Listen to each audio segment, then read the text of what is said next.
me a total of 5 years since I was getting in the program. So, but once I got into the nursing school, it was like 3 years. It was a 3-year program. All right, and what made you choose this career? I have always wanted to help others. And I know with my mom being a nurse, and I just thought it was a good way to help others. And I always wanted to be a teacher in that aspect as well too. To help others and then to do some teaching. It just offered also like a lot of flexibility, like I saw what my mom was doing. Just a lot of flexibility with like hours, and then just hearing that, once you get your degree, your whole world is like open. You can practice whatever you want to do. You can do babies, you can do adults, you can specialize in something else, or you get sick with doing inpatient stuff. There was just a lot of flexibility with people. All right. Kind of really appealed to me. That's awesome. What would be your favorite part of the job? My favorite part of the job, working with the families, like teaching them, and then just kind of watching the babies hit their milestones for me. Is there any downsides to what you do? There is. I mean, there's obviously death. And then not everything kind of goes the way you want it to. So, you can't control everything, and sometimes it's very hard because you want the best, and, a lot of the times, things happen and you can't control what happens, so. Right, does that ever, affect you? Like, not just inside of work, but outside? Do you ever think about it more when you get home, or? Oh, yeah, I've come home crying quite a few times. Oh, boy. You can't help but kind of get emotional, especially working with the families and the babies, because sometimes they're there. I think the longest one that I've worked with is just under a year. And you're with these families, all the time. You're a part of their family, and if you get really close to you, they know that you're on that night, and they're like, oh, good, we can go finally get some sleep tonight because we know you're there. So you get really involved with the families. So yeah, you do. I mean, you do take part of it home with you. You try and leave as much as you can at the hospital, but you can't help but not get attached to the families and to the babies. Right. Do you find this career rewarding sometimes, or at all? I do. I find it very rewarding. Like I said, there's nothing like watching, because in the neonatal, everything is control is taken away from the parents. This is not their ideal, normal situation. So anything that I can do to kind of help, be it just make a little card with their footprints on it, or just kind of watch the parents as they give the baby a bottle for the first time, or the first bath. I find that very rewarding. It's kind of helping normalize a very not normal situation. Just trying to make that transition for them the least traumatic, any more traumatic than it already is. You know what I mean? Yeah, and I've researched and I thought there's 3 levels, right? Mm-hmm. Of NICU, or? Yeah. We have mostly, we kind of have an intensive part, and then a step down where basically the intensive part is there's a lot of babies on the ventilators and just really tiny, and then the more step down part we call it is where the baby just need time to gain weight, to grow, and they just need time. They're doing fine otherwise. They just need that time to gain weight and grow, to kind of be able to kind of hold their temperature or nipple all their feedings. What one do you work in? Do you work in the most intense one? I do both, but yeah, I tend to do more of the intensive part. Would you recommend the path that you took, going to college and working so hard, and going through the schooling, and then having a pretty difficult job? I would. I've enjoyed every part of it. I didn't start out right in the babies. I did 2.5 years on an adult school, which made me appreciate being with the babies. Right. Because it's a totally different feel, and it's so specialized that, once you kind of go there, very few people kind of leave. On an adult floor, you have 8 to 10 patients. patients. Like, I mean, there's a lot more involved. Like, where you'll be taking care of the babies, and you might have the most that you usually will have is 4 babies. But, I mean, there's a lot of teaching involved, and,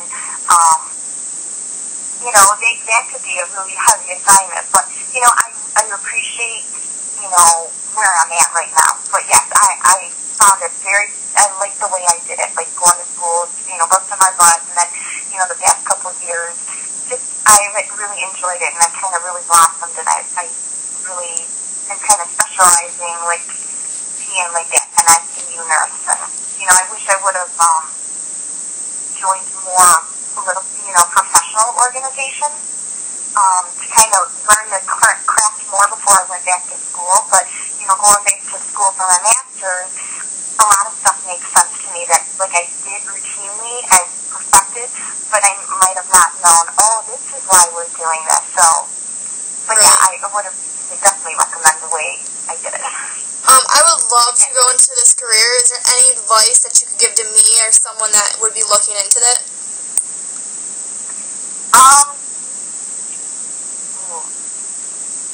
Just, you know, I would say, like I was telling even Michael, going into, you just need to get started, and it's, the big thing is if you can get involved in, you know, just kind of, you just have to get started. Once you get started, you can do whatever. Like, even if you get a job as, like, a nursing tech. I didn't have a job until, like, my last year.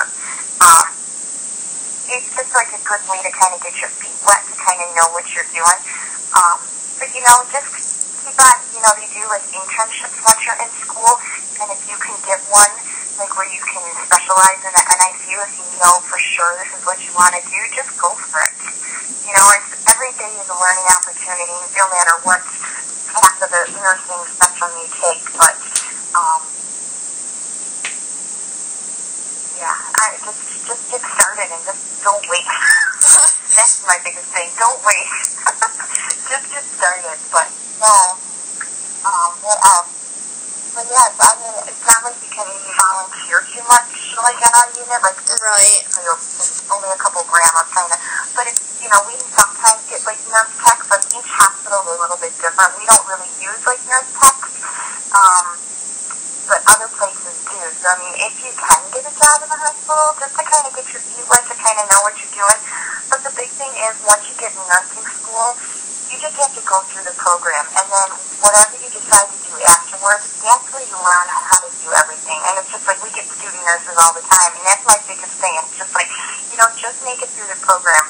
Once you get out and you get your first job, that's where you do all your learning, and it takes like a good year for you to feel comfortable just kind of doing your job, and you're going to be nervous getting in there. And then it took me 2 years to be able to say, oh, I can do this and this, and then it's just like 5 years too, and I'm like, oh, this is why I'm doing this. Like, things kind of clicked. So by the end of my second year, I really felt like I knew what I was doing. But it took me 2 years to get there. And that's like my biggest piece of advice. Like, it takes a while, and you're not going to be coming out of school and thinking you know it all, because that's not healthy either. And, like, you can come out with some confidence, Yeah. but, you know, sometimes being overconfident, you make mistakes. So You work with a team, right? Not just by yourself? what? Do you work with a team? We do. We have, in our hospital, we have nurse practitioners who function very similar. Like, I don't know if you know what the nurse practitioner does. Is that like a step up from just a neonatal nurse? Like, you go more schooling? Right. It's more schooling, and it's highly, you know, specialized. So any nurse practitioner is the easiest way to explain it is similar to a physician's assistant, where they can write orders, they are diagnosing, they work with a neonatologist. Alright. So we have, like, neonatologists, they're the doctors that have the big time degrees, and then we have residents and nurse practitioners, and they kind of divide our unit in half, so, you know, they kind of divvy up who takes what baby. So the nurse practitioner went to school for an extra 2 years. It's a master's degree, which is what I'm doing right now. I'm at Wayne State. And then they, you know, it's highly, a lot of, you know, anatomy and physiology. We go over the diseases and how to diagnose, like looking at lab work. So we're kind of doing like all the investigating, and then prescribing the care to the bedside nurse. So I will be the one to write the orders to, manage the fluid intake, like how much, like her IV fluids are supposed to be, or, based on, how her oxygen is being managed. Like a lot of these babies get intubated because they can't breathe on their own yet. So, we will kind of be managing that kind of care. So we have neonatologists, we have neonatal nurse practitioners, we have residents, and then we have the bedside nurses. And we also use respiratory therapists, because they're the ones that manage the ventilator, they do the ventilators. And then a lot of the times we do have like a social worker, they'll kind of work with the families, identify like any special needs. A lot of these babies qualify for before school programs, before they start like kindergarten. So they will kind of watch their development throughout the year so they can identify any problems and give them the appropriate care before they start school, like early on. And then also we use physical therapists and occupational therapists as well too, where they'll kind of help the babies,